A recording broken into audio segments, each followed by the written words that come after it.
Habari, hebu tujue ni nini kinachofanya kutazama pornografia kuwa tatizo, ambacho kitasababisha shida ya kusimama kwa uume inayosababishwa na pornografia. Katika kizazi kipya wanakabiliwa na masuala mengi kutokana na kutazama pornografia kupita kiasi, wakati wowote wanapotazama pornografia kwa kulazimisha.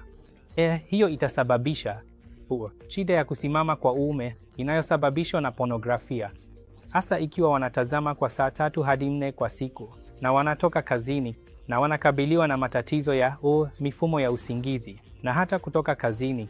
Wakati wa kufanya kazi wanapaswa kwenda kwa kulazimisha kujichua au kutazama pornografia. Haya yote ni mambo yenye matatizo.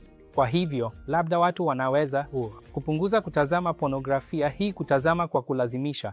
Ikiwa bado huwezi kudhibiti, unaweza kutembelea daktari. Wanaweza kukusaidia jinsi ya kushinda tatizo hili.